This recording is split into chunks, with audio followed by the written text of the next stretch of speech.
So guys, let's discuss this question. Question is, from the heights of 15 students, calculate the value of mod.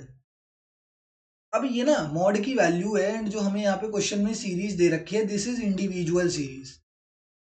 Individual series में या तो मैं table बना के भी काम कर सकता हूँ, वरना मैं सीधा देख के भी आंसर निकाल सकता हूँ। क्योंकि मॉड होता क्या है, मॉड के केस में खासकर इंडिविजुअल सीरीज में अगर मॉड निकालना हो तो हम ऑब्जर्वेशन मतलब ऑब्जर्वेशन से के थ्रू भी हम आंसर निकाल सकते हैं।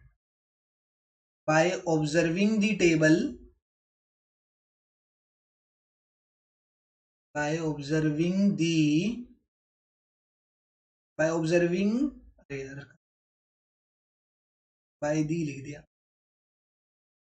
By observing the data. सीधा डेटा को ऑब्जर्व करके भी हम अपना आंसर निकाल सकते हैं इन केस ऑफ मॉड। अगर इंडिविजुअल सीरीज और मॉड निकालना हो तो हम सीधा इसको देख के भी आंसर निकाल सकते हैं कि कौन सा सबसे ज्यादा बारी रिपीट हो रहा है। मॉड क्या होता है? Mod is the highest occurring observation. Mod is the highest occurring observation.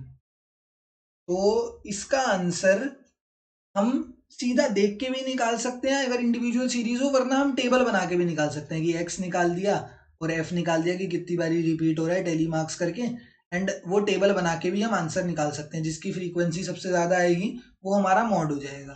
दोनों ही ऑप्शन हैं, बट यहाँ पर मुझे जो ईजी लग रहा है वो ऑब्जर्वेशन वाला ठीक लग रहा है कि डेटा में देखते हैं एंड कौन सा सबसे ज्यादा बारी रिपीट हो रहा है उसको देख लेते हैं। तो मुझे एक नंबर दिख रहा है 66। 1 2 3 3 बारी रिपीट हो रहा है 66। कितनी बारी रिपीट हो रहा है? 3 बारी रिपीट हो रहा है 66। उसके अलावा कोई नंबर 3 बारी रिपीट नहीं हो रहा है। ये देखो 67 है, 2 बारी हो रहा है। 69 तो हो ही नहीं रहा। इसके अलावा कोई भी नंबर 3 बारी रिपीट नहीं हो रहा। तो कौन सा नंबर है? 66 is the number that is the highest occurring observation. इन सब ऑप्शंस में से हाईएस्ट अकरिंग ऑब्जर्वेशन किसकी है? सबसे ज्यादा बारी कौन सा रिपीट हो रहा है? तो 66 रिपीट हो रहा है। तो इस क्वेश्चन का करेक्ट आंसर क्या होगा? मॉड की वैल्यू क्या होगी? तो मॉड की वैल्यू होगी 66। ठीक है, मॉड का करेक्ट आंसर क्या होगा? The value of mod for this given question is equal to 66। Thank you.